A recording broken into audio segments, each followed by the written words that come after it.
Each year, Microsoft Research hosts hundreds of influential speakers from around the world, including leading scientists, renowned experts in technology, book authors, and leading academics, and makes videos of these lectures freely available.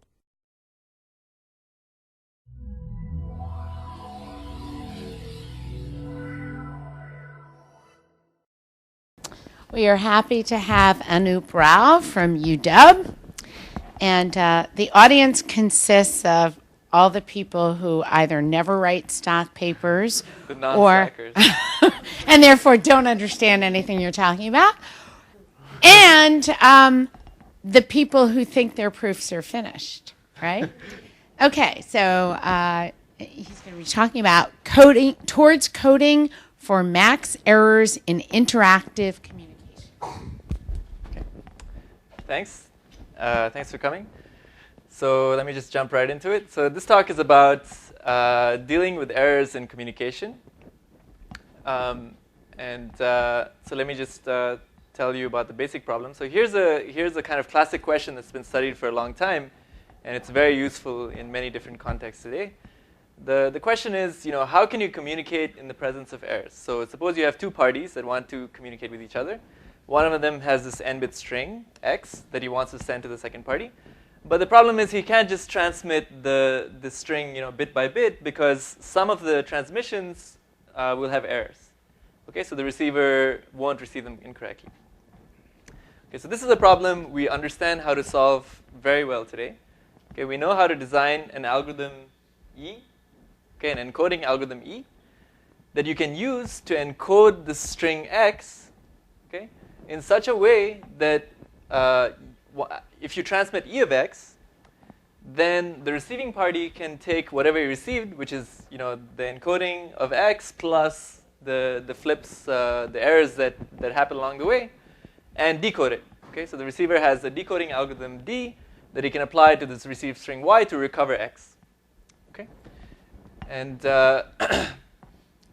today we know how to do this pretty much optimally, though it's always something more that can be done. But today, for example, we know how to take an n-bit string x, encode it into what's called, using an error-correcting code, and so stretch this n-bit string to order n bits with the property that as long as less than 25% of the symbols in the transmission are corrupted, the receiving party will correctly decode the transmitted message. Independent of 25 I don't understand. Independent of. You're saying either. Well, the errors it's not independent.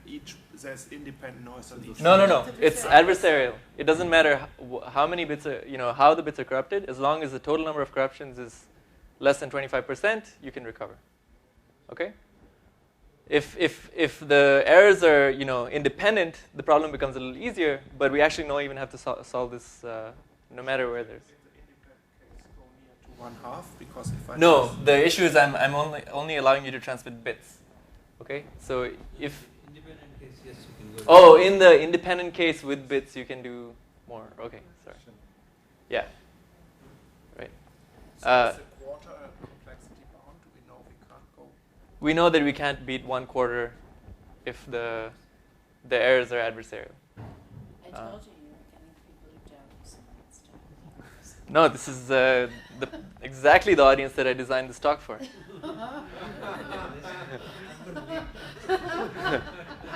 So. Normally, no, it's because I didn't get it. in this lab. I think that doesn't apply today. Okay, good. So. Okay, good. So. Okay, so throughout this talk, actually, I'm going to talk. Everything I'll have on the slides is going to be about adversarial errors, but it's also interesting to talk about random errors, because that's what you can do if your code uses bits. If you're just transmitting bits, and you can ask to do the same kind of job, but now allow yourself to transmit symbols from a larger alphabet, from a constant size alphabet.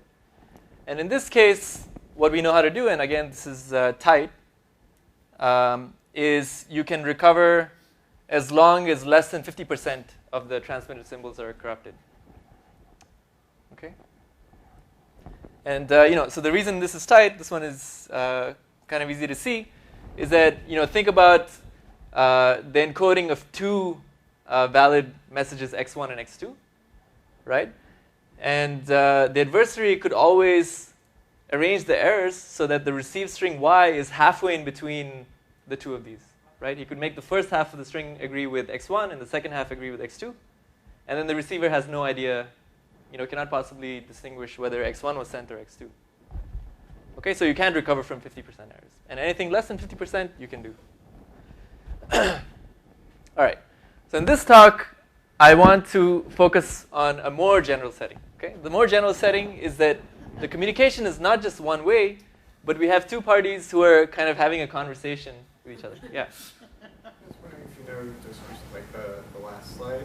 Huh? So you have sort of adversarial errors, but if you're thinking of it as an alphabet, or arguably these things would be numbers over some real range, then you could imagine limiting the errors, for instance, to be that the simplest being you could go plus or minus 1 in each direction. Oh, okay. Right. So, And then right. So that would avoid that sort of this example that I talked about. adversarial case. I mean, is anyone? I haven't heard of work that looks at that kind of thing. So in that case, I would just send every multiple of 3 and then Right. Can you do, I right. get So sort of, could you do better than? I'll never be affected by the error. But yeah, these things do get analyzed, I guess. And this is sort of the prototypical example. What you can do here, you can replay in that case, and then the numbers you get will be different. Okay.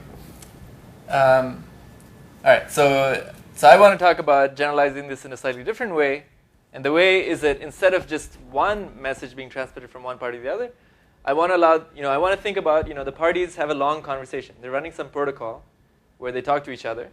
So formally, what does this mean? It means that there are a set of functions, m1, m2, m3, and so on. And what the parties are going to do when they get their inputs x and y is the first party will first transmit m1 of x to the second party. Then the second party will respond with some function m2 of both y and the previous message, m1. Okay, and in this way, they'll continue exchanging messages.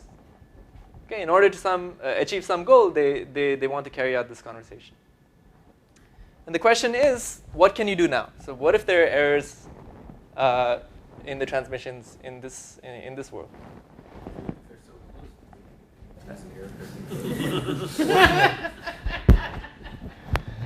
They're screaming, so it's hard to hear what they're.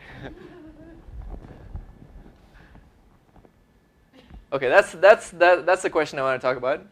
And just as an aside, I want to say that this is part of a larger kind of family of questions that I've been looking at. Me and some other people have been looking at lately, which is the broad kind of theme is how do you take what can you say? So we know how to do all these nice things for one-way communication. We know how to compress it. We know how to correct errors. Maybe we know how to do other things. Can you generalize those ideas to the setting of interactive communication? Okay, to the more complicated setting of interactive communication. And we've had some work also in the arena of compression.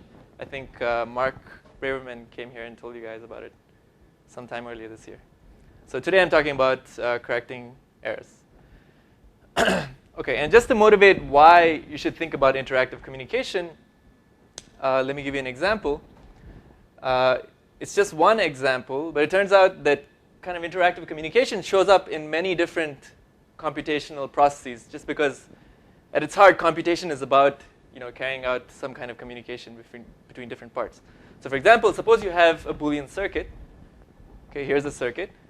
And what I'm going to do is let's just take half the gates, put them on the left, and half the gates of the circuit and put it on the right. And now let's see what happens when you evaluate the circuit. So the inputs are fed in at the bottom. And if you start evaluating gates, so I evaluate the gates at the bottom. Now I transmit the values that were evaluated along the wires, then evaluated the next set of gates and continue. And you see that as you do this, inherently what's going on is we're running an interactive protocol between kind of the left brain and the right brain of the circuit, right? The wires that cross, basically what the left side and right side are doing is sending messages to each other, where each message kind of depends on the messages that were sent before. Okay, so this circuit somehow specifies an interactive protocol. And if you kind of think of the problem that I want to solve, then another way to state it is like this. I have two circuits. They're connected by n wires. And what I want is I want to re-encode these circuits. I want to get two new circuits that do exactly the same job and have a comparable number of wires going between them, and hopefully also comparable size. But now these two circuits are much better than the original in the sense that even if, say, 10% of the wires that go in between them fail or are corrupted, an arbitrary 10%, the new circuit still works. Okay. And this is actually, I think it's a pretty strong motivation for studying this kind of thing. It turns out that actually in real circuits that they print today, there are real errors, and they actually are already dealing with them. Because the scale of the wires is so small now that everything doesn't behave perfectly. And they don't, and not only that, they have even more kind of insidious errors. The circuits that they print are not the circuits that they design. So they have problems when they print the circuit. Things are printed incorrectly, and they can't afford to, only take those circuits that are printed correctly. They actually have mechanisms of dealing with this, which are kind of very local mechanisms, right? So they kind of do the obvious thing, which is, if this transmission failed, try again. Or, if this part of the circuit didn't work, we'll route around it or something. So what I'm trying to get at is maybe there's, a smart way, and that's what we should be doing. No, just the practical. This is a purely practical, motivated talk. Okay, so.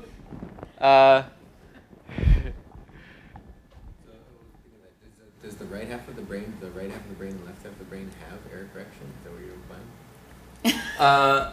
In this thing? No, in the previous one, you have the right and the left half of the brain.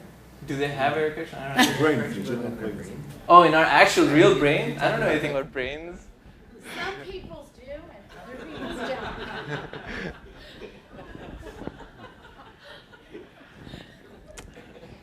Okay.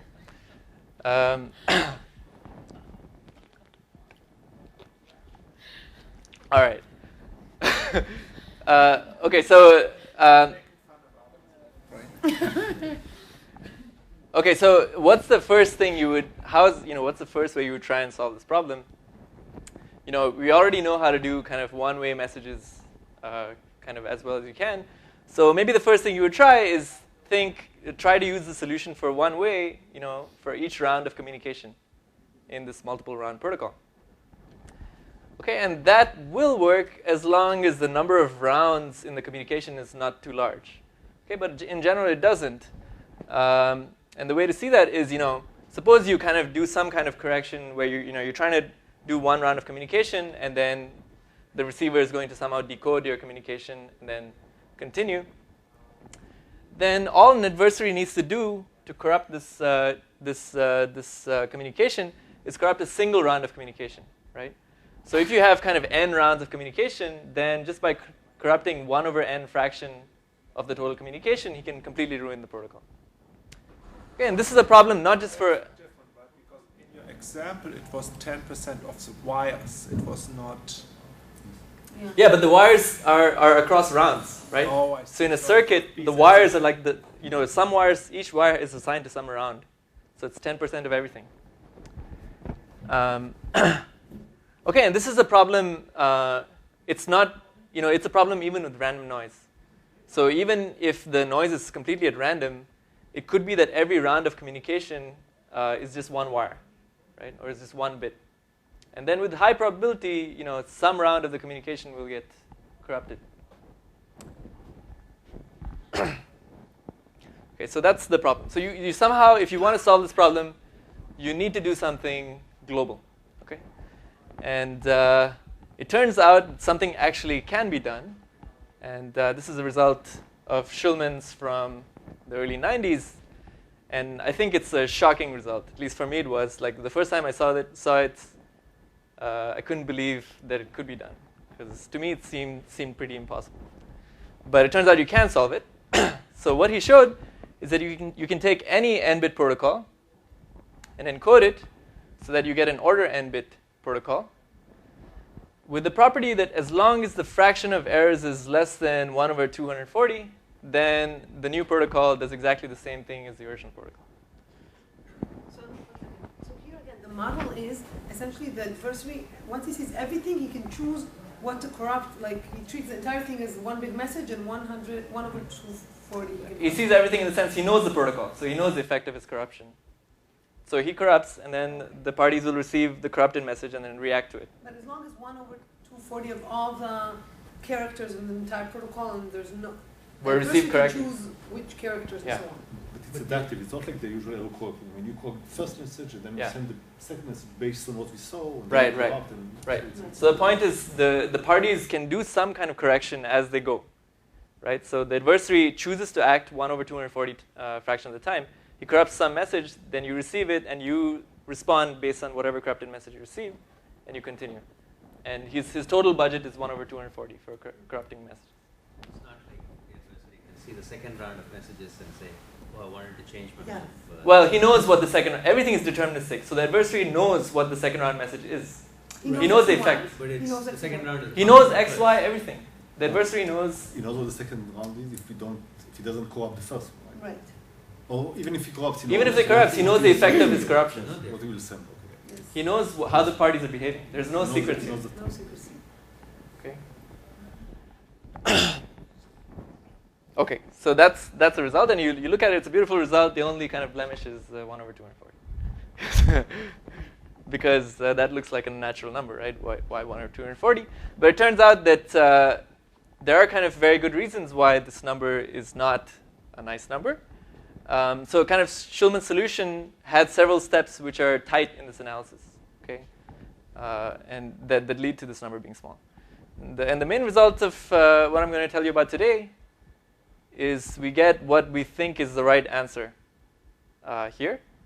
So we first, if you start with an n-bit protocol, we show how to make it an order n-bit protocol, so that you can now tolerate a 1 over 8 fraction of errors. So as long as the number of errors is less than 1 over 8, you can recover. Okay, and on the other hand, if you're using a constant size alphabet, you can recover from a 1 over quarter fraction of errors. Okay, so it's a factor of 2. So so in the one round, you had a 1/2 here, and this became 1/4. So why should this be the right answer?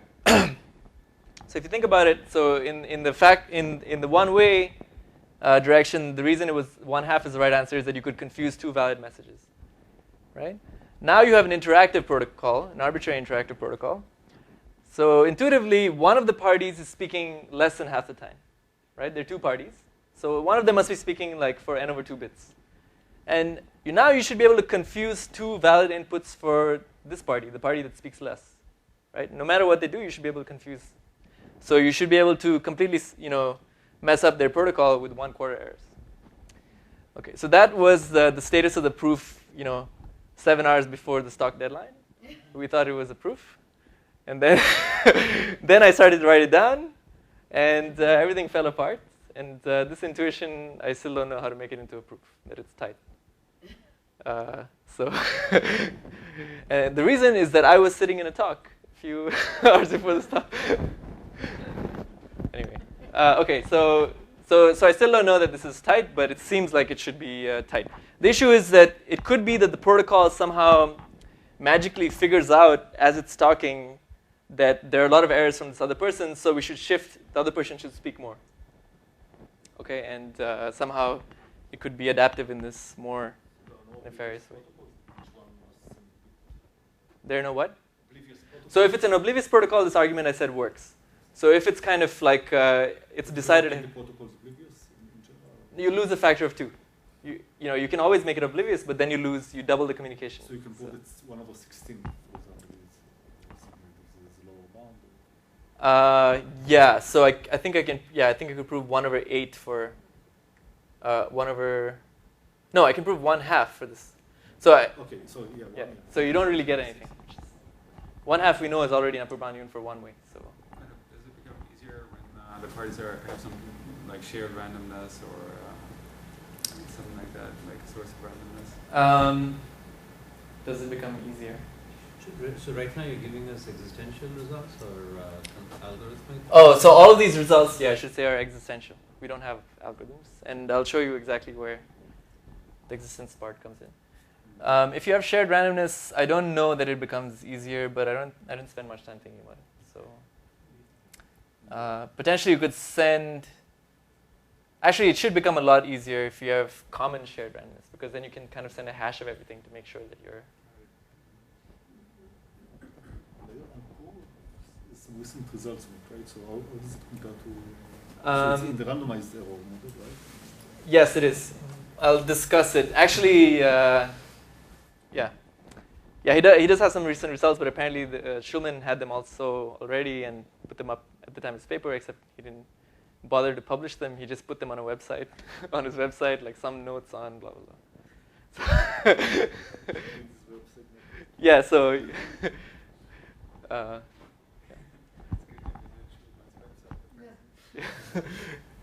Yeah, I guess that's the lesson.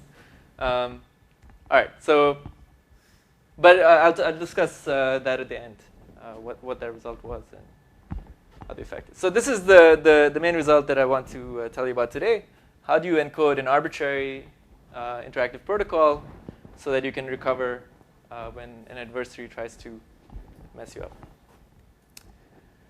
Okay, and in order to show you how to do this, I'm going to focus on a protocol for solving a specific problem. Okay, but this problem is kind of complete for all communication protocols, so it'll be enough to talk about just this problem. So what's the problem? The problem is the pointer jumping problem. So the input here is, so we have the full binary tree of depth n, and the input is a set of edges. So the first party knows the blue edges in this tree, and the second party knows the red edges. What are the red edges and blue edges? So every vertex at even height has exactly one blue edge coming out of it. Every vertex at odd height has exactly one red edge coming out of it. Okay, so the first party knows all of the blue edges, the second party knows all the red edges, and their goal is to find the unique path that goes from the root of the tree down to a leaf. Okay, which is this path, this tree. There's exactly one such path. Okay, and this problem is complete for communication protocols in the sense that if you have any protocol that communicates n bits and does something, then you can view that protocol as first taking your input, viewing your input as a set of blue edges and red edges, and then solving this problem. Okay? So you can think of kind of the vertices in this tree as representing the states of the parties can have during their communication. So they can ahead of time figure out what they would do in every step of the communication, and then they just run this protocol. Okay, there's so anyways, from now on I just want to focus on this problem. Okay, and there's a trivial protocol to solve this problem with communication n, which is the first party will send a bit to indicate where the first edge goes. Then the second party will send just a single bit to indicate where the next edge goes. And in this way, they'll find, after n bits of communication, they'll find this path. Okay. So now the goal is going to be to solve the same problem in the presence of errors. Okay. So we want to find this red-blue path, but lots of the symbols that you transmit can be corrupted by an adversary, can be received incorrectly. Okay, so is it clear what problem we're going to solve? Okay. All right, so here's the plan for the rest of the talk. I'll first tell you how to solve this problem using a huge alphabet, something that's unreasonable. But most of the ideas that we have will show up already in the scenario, in our solution for the scenario. And then I'll show you how to reduce the alphabet size down to up to the point when it's a constant. Okay. So here's how. Okay. The binary it'll be actually, I'm not sure if you'll even see the constant, but the binary is not too hard. If you can, once you get down to a constant, it's actually the same idea as give you binary. It's not much harder. Okay, so okay, so to start, what I'm going to do is first I'm going to, we just saw a trivial protocol for solving this problem when there were no errors, and I'm just going to make this protocol worse. Okay, I'm going to the alphabet size in that protocol was really small, so let's make it big to start out with. So the way I'm going to make it big is, so here's how I want to think about that protocol. So I'm describing exactly the same protocol, except in a slightly different way. So each party in this protocol, I'm going to think of him as maintaining two sets of edges. One is a set of edges, that party announced, the player 1 announced, and the second is a set of edges that player 2 has announced. And in each step, what the party does is looks at the path in A union B, right, the union of these sets, and extends it. Right, announces another edge to extend this path. Okay, so they start out, this is a set of edges A, then B extends it, then A is extended, and so on. Okay, so it's exactly the same protocol. So why doesn't this protocol work when there are errors? If you think of it from the perspective of the first party knows the set of edges A, right? This is what he announced. So there's no errors in that set. He doesn't know the set of edges B, okay? And that's a problem, right? Because he announces something. Now the second party announced this, but it could be received by the first party as this. Okay? So then the first party will start talking about something completely different. But it could be received by the second party now as something that is consistent. And they could kind of keep talking about completely crazy parts of the tree in this way. Okay, so this protocol doesn't work. This protocol doesn't work as is for errors. All right, so now we're going to figure out how to deal with the errors. Okay, so the key object that's useful for dealing with these kinds of errors is something that Schulman invented. It's called a tree code. Okay, and he also used this object in his work. He just used it in a different way. Okay, so the only thing that's different in our work is the way we use this object. So what is a tree code? So a Diri tree code is the following thing. You take a Diri tree, a rooted Diri tree, and label all the edges in the tree with symbols from an alphabet, and with the following property. The property you want is that if you look at any two vertices u and v in the tree, which are at the same depth, and look at the path that goes from the root to u and the root to v. Okay? This path, has some common part, and then at some point it diverges. Okay? And now let's look at the labels of the edges on the parts that diverge. Okay? So there's a string a that goes up to u from the common ancestor, and the string b that goes up to v. Then the property you want is that most of the coordinates in the strings a and b will be different. Okay? So the tree code has distance 1 minus epsilon. If for every such u and v at the same depth, the distance between these two strings, the relative distance is like 1 minus epsilon. Okay, so 1 minus epsilon fraction of the labels disagree. Okay, so an easy way to get such a tree code is to simply label every edge with completely distinct symbols from the alphabet, right? Then everything will be different. But the surprising thing is that it can be done with a small alphabet. So what Schulman showed is that you can do such a labeling, in fact, of an infinite tree, where the number of symbols you use in the alphabet depends only on d and epsilon. Okay, it's like d to the order 1 over epsilon. Okay, so it's completely, the size of the alphabet is completely independent of kind of the depth of the tree. Random labeling does not work, just because, think about u and v that are just siblings, okay? Yeah. So then in particular, a1 and b1 have to be different. And if you take a random labeling, they'll be equal with constant probability. And there are many such, so it doesn't work. But there are constructions where you can pick something randomly, and then with high probability it works. And I think the main open problem here in the signed work is to construct this object explicitly. So the current construction, when I say this size of alphabet is enough, the construction is not explicit. Okay, it is a randomized construction, but not a completely random tree, not a completely random label. Okay.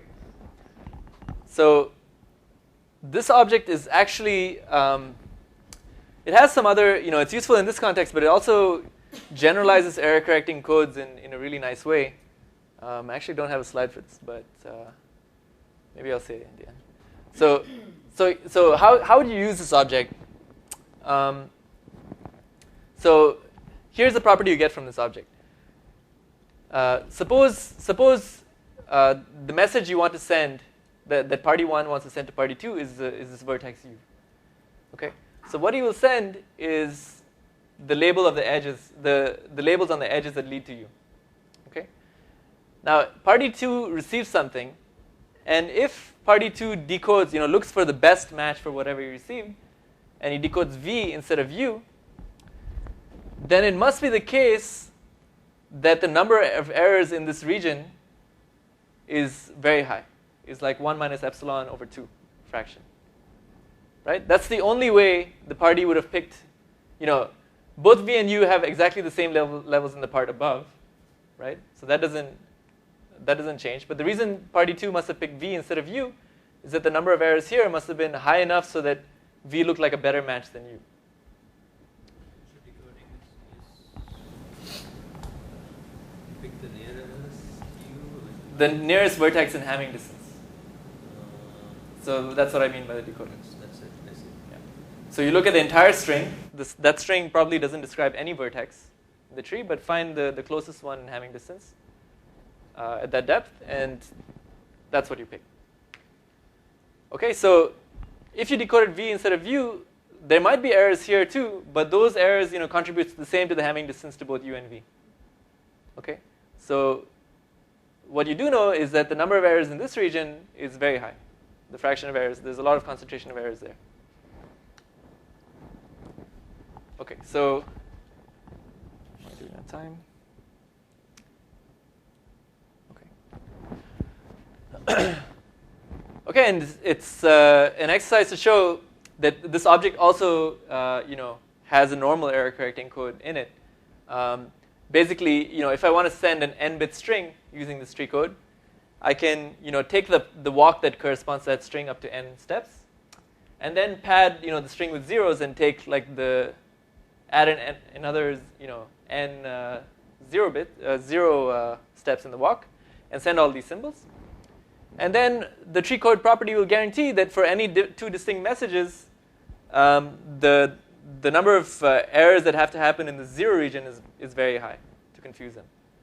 Okay, which kind of gives actually something that's looks much stronger than an error correcting code, because you can start transmitting the tree code encoding as soon as you see the first bit of the message. You don't need to wait for the whole message to start encoding it. You start talking immediately. And on the receiver side, he can start decoding as soon as he gets the first symbol. Okay, it's just that the longer you wait, the longer the transmissions go on, the more sure the parties are that their communication is correct. Okay, but even right away, all the information is there. If there are no errors, they immediately recover, which seems like a pretty strong property. And that's kind of what why it's so useful in this setting, where you don't know where the errors are and where you'll see. Okay, so that's what a tree code is. And we know they exist. We don't know how to construct them. So now let me show you how to use this beast in order to make our protocol resilient to errors. So here's what I'm going to do. We're going to run essentially the same protocol that we talked about, except we'll use the tree code to encode and decode all the transmissions. Okay? So I'm going to show you the protocol just from the perspective of the first party. So the first party is going to maintain a set of edges A. This is a set of edges he has announced during the protocol. And he doesn't know the set of edges B, which is the set of edges that the second party announced.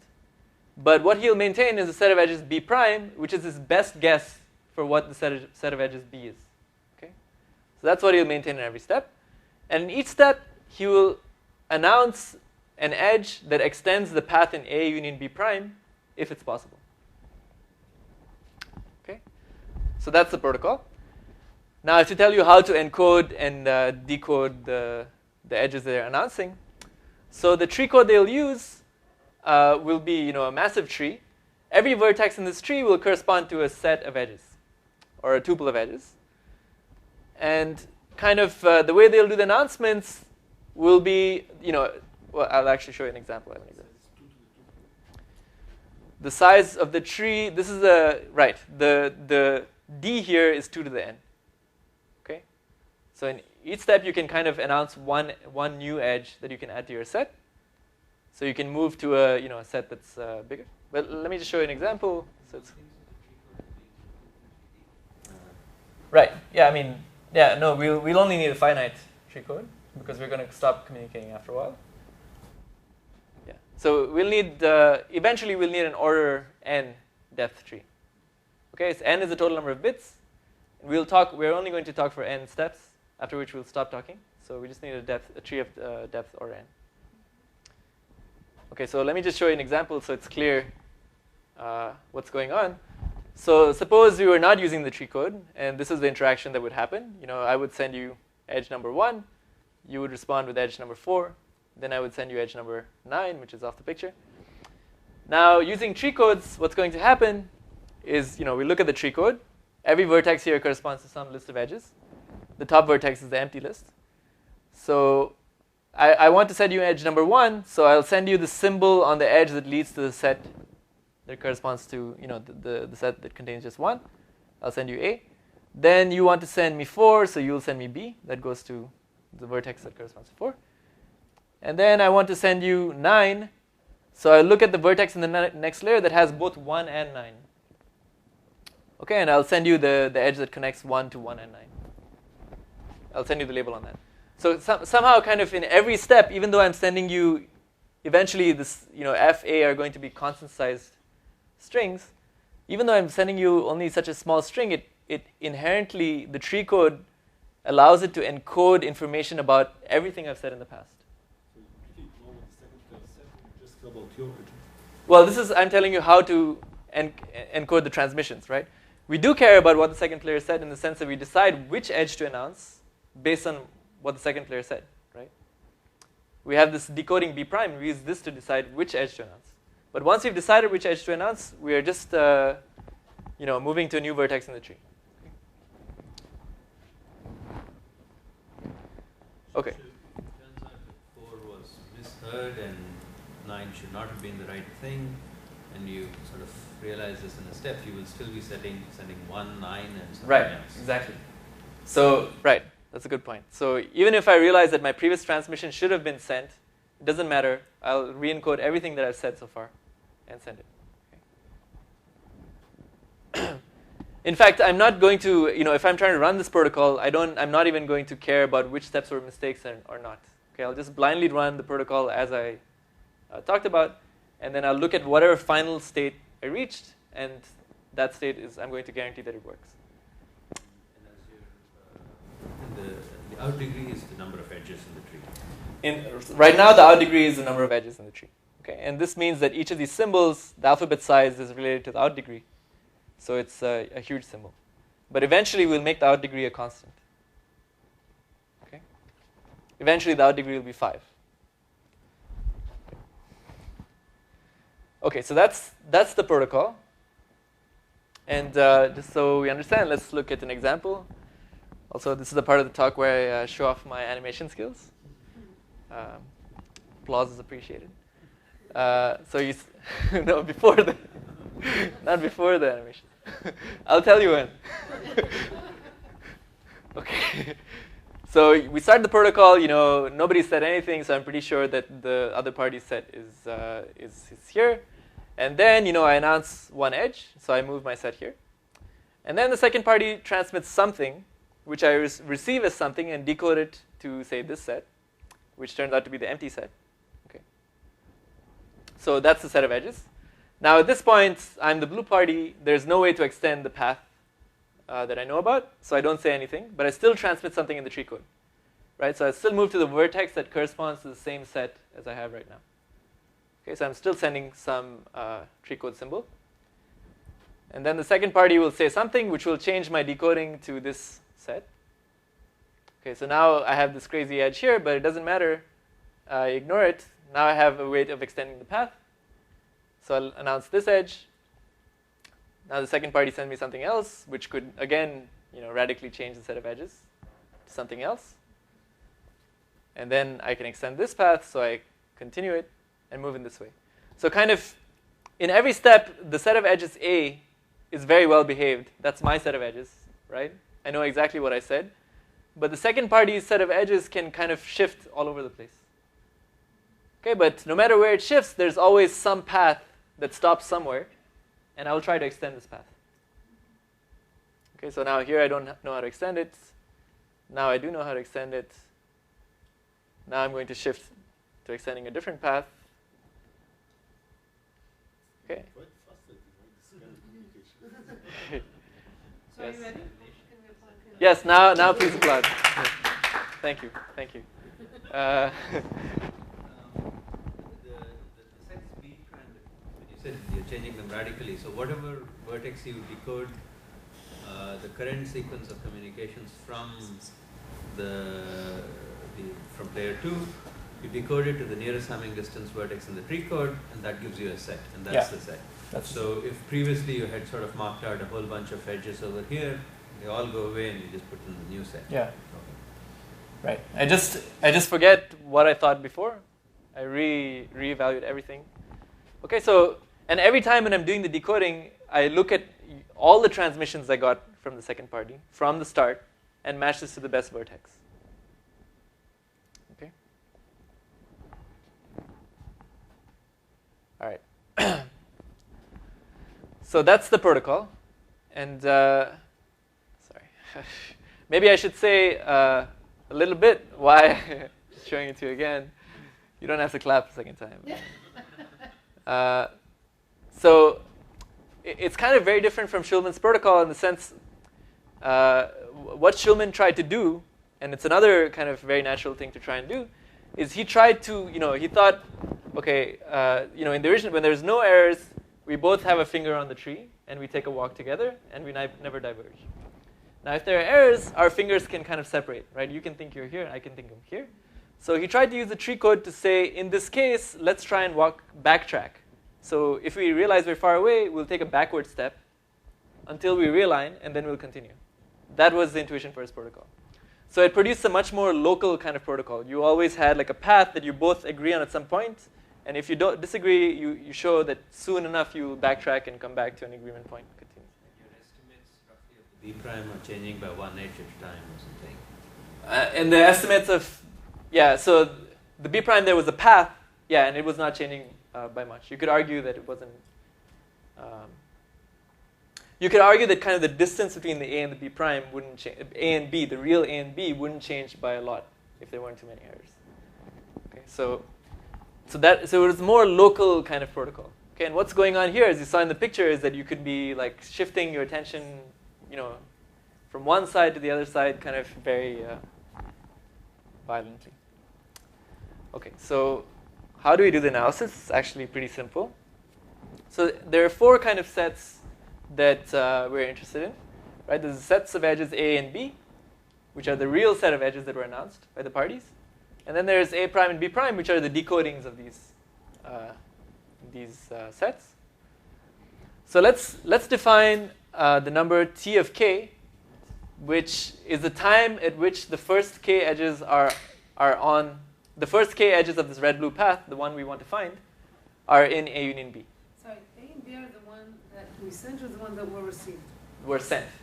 A and B were the real transmissions. Okay, so the first party knows only A and B prime throughout, and the second party knows B and A prime. Okay, so here's what I just defined. So now I'm drawing for you A and B. Okay, it's not the same as A and B prime.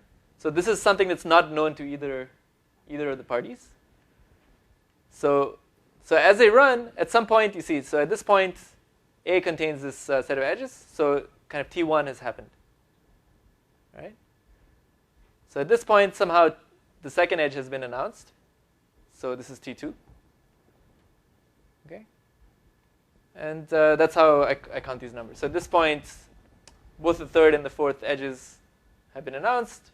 So this is the time T3, T4, and so on. So this is T5, and so on. Okay, so so those are some numbers. So now we've fixed one, kind of run of the protocol. It's one communication, one adversary who's acted. So that defines some, points for these numbers. Okay, so what's the intuition for why this protocol should work? The intuition is that if there's a big gap between tk and tk plus 1, okay, so what does that mean? Suppose the kth edge was owned by the blue player. Okay, so at this point, both parties have announced, all the first k edges have been announced, but the k plus first edge has not been announced. In all this interval, it's not announced. What does it mean? It means the red party, who knows the k plus first edge, his decoding must be inconsistent. He does not know that the first k edges have been announced. If his decoding contains the first k edges, he'll announce the next edge, right? Which means that his decoding in this region, B prime, oh, sorry, I drew it for the other way. So I'm now assuming that the k plus first edge is a blue edge. So this is the view of the first party.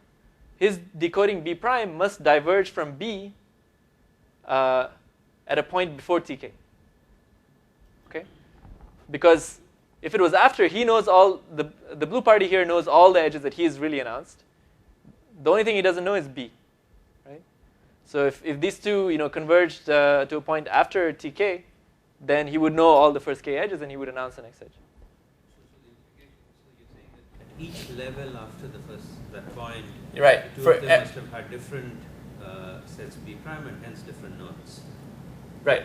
And not only that, so at each point here, the decoding B prime must not only be different from B, but the difference must happen before tk was, because all the vertices up to here already contain the first k edges.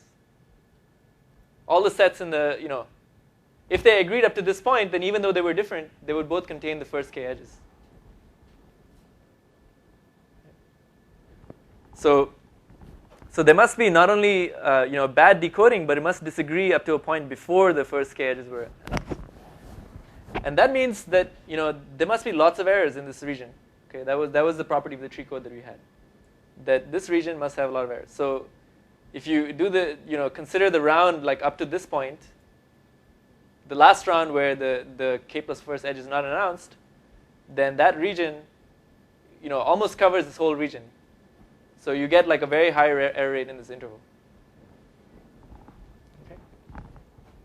So that's the intuition. So to use this, we need one more definition. What we'll do is for every round R, let's define number MR. MR is the point up to which you can say up to MR both of their decodings are correct. Okay, so we're in round R. And in round R, the parties have announced sets A and B, but they've decoded these sets as A prime and B prime. And in general, A prime and B prime are inconsistent with A and B. And we look at the one that's more inconsistent, okay, where the inconsistency goes farther back. And the time at which the inconsistency for that one starts is MR.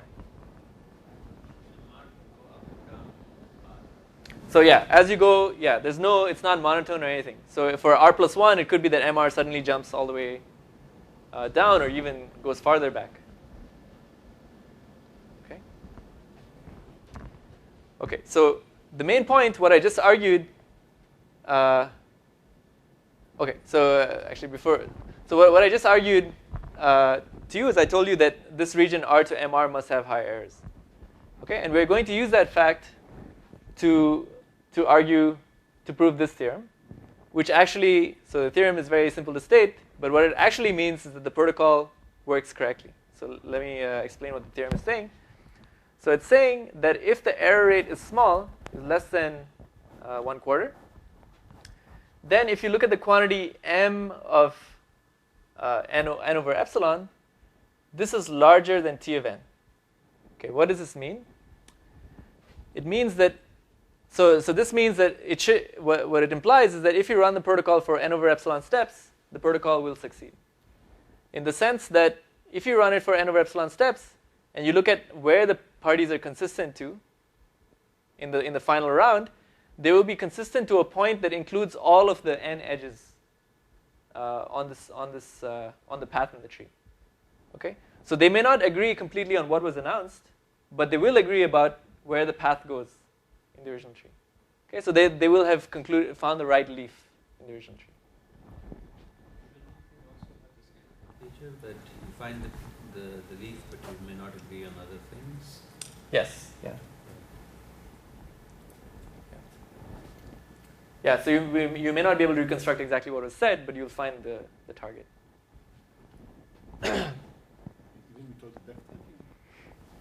Yeah. Even then. Because it could be that the adversary just corrupts the last symbol that was sent, and this you have no way of recovering from. Right? You can't recover the very last transmission that the person sent to you, always, right? Because okay.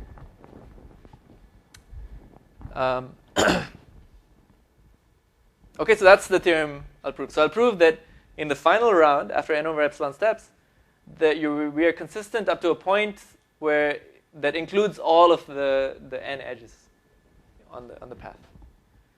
Okay, and the intuition, what I already talked about, is that for any r, if you look at the gap between r and mr, there must be a high error rate in that gap, right? Because there must be some decoding b prime of b, and the decoding disagrees up to mr, which means the adversary had to insert 50% errors in the transmissions of b to make this gap happen, which translates to something like 25% errors total.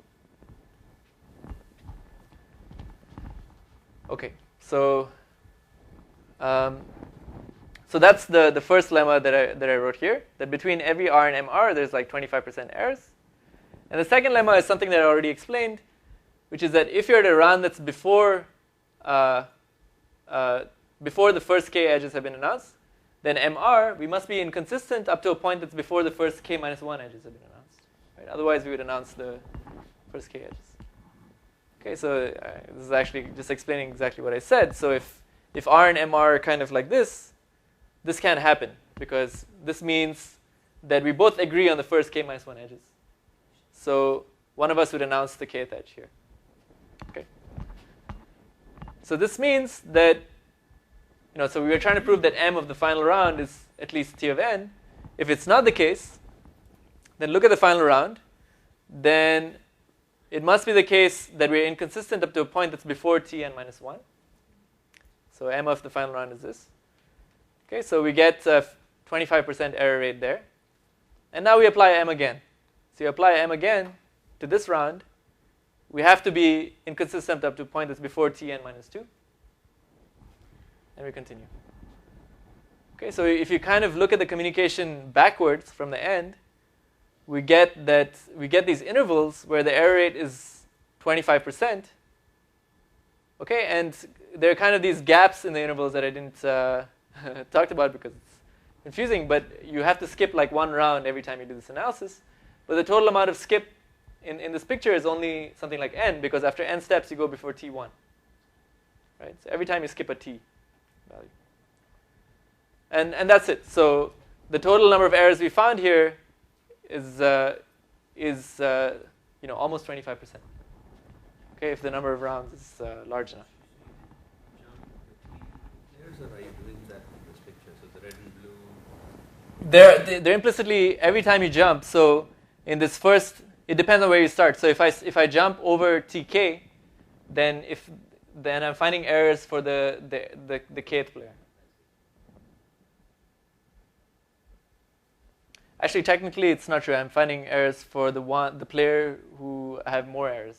I have a longer interval. But maybe, I think I might be able to change it so that I'm finding errors for the kth player and alternating players. Yeah, so I'm kind of finding errors. In each one of these intervals, I'm kind of charging the errors to one of the players. I'm saying the reason why this failed is that this player had too many errors, then this other player, then this other. And I switch back and forth. Okay, and so that's it. That's how you solve the problem with the big alphabet. And so next, I guess I'll skip most of the next stuff, but it's not too hard to make the alphabet small. The first observation to make the alphabet only polynomially large is that although I talked about maintaining a tree with arbitrary sets, in the protocol, at any point, you'll only announce an edge that's close to some edge that you announced before. Okay, so the number of potential sets that you could have is actually much smaller. Okay, kind of because, okay, another way to specify which edge I'm announcing is I can say, look at the edge I announced in the kth round before, and then from that edge, take this walk, take these 2 bits.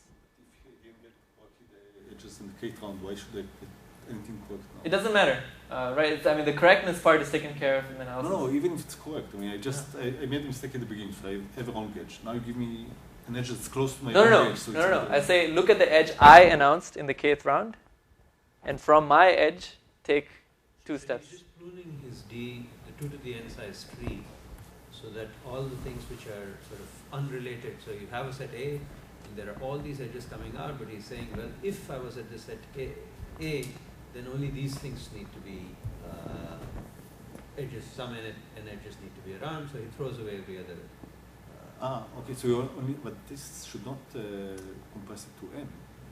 So it'll reduce the fan out to something like n, because it's like the number of rounds in the communication. Right? So I only need to say which round I'm continuing from. So that reduces it to n. And then to reduce it to a constant, it turns out that you do kind of the dumbest thing, as in the rest of the talk. All the protocols are kind of the dumbest thing you can do.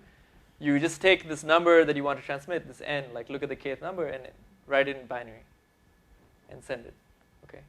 Now you might think that this number, you might think that it takes log n bits to encode this number in binary, but you do a variable length encoding. So if you want to send k bits, you use log k bits. If you want to send the number k, you'll use log k bits and put a special symbol for the end. That's it. That's the protocol. And then in the analysis, you can show that it works because of the convexity of log. Okay. It's just a technical thing, but it actually does work. Okay. So the kind of these offsets that you're all sending add up to n, and you can use this fact to show that on average, you're only sending a constant number of bits because of this. No. No, his protocol, he wasn't sending edges. He didn't start, he was like doing very local things to start out with.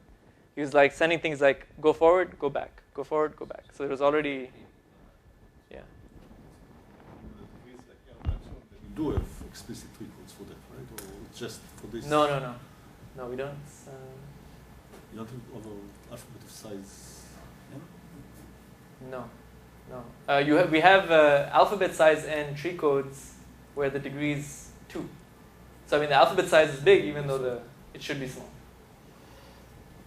Okay, and if the alphabet size is big, that blows up the communication by a lot more. Okay, so that's it. So I'll just say that so that's the result, and I think they're kind of the main open question is, can you construct this? The only non-explicit part of our algorithms, they're all very simple. The only non-explicit part is the tree code part. Right? You need to just be able to encode tree codes, decode tree codes. And if you could do that, then everything would become explicit, and you would actually get the small circuits that I was talking about. Right? So right now, what we did in the circuit world gives you a massive circuit, but only the number of wires is small. Right? That's the bound of the communication. Okay. Another interesting question is, you could hope for something stronger. You could hope to tolerate errors that are like 49% errors on each party, if you have a bound of errors on each party separately. And we don't know how to do that. So our protocol does not guarantee that. And I think we know also that it's not possible to do 49%. But you might be able to do like something less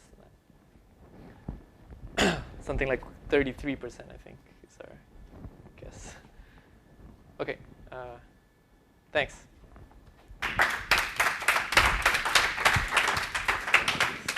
What? It's coffee. Dirty coffee. No, full, hot. So, look, there's a recent result, maybe I'm making it up, but I meant to hotter. hire something on tree codes. Right, so there are a couple of... constructions and, Right, I didn't say anything about it. So first, about Ankur's work. So it turns out that if you're dealing with random errors, you don't need the full tree code property. All you need to do is handle vertices that are apart with log n kind of distance. Because with high probability, you will never diverge more than log n. Okay, and this, Ankur has a solution, but Schulman also has a solution. It's kind of, you can take the non-explicit construction and basically brute force search it.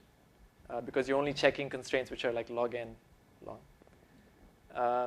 And then there's another idea of Amit Sahai and some others, which weakens the tree code property. And that tree code property, they give a weaker property that they call potent tree code.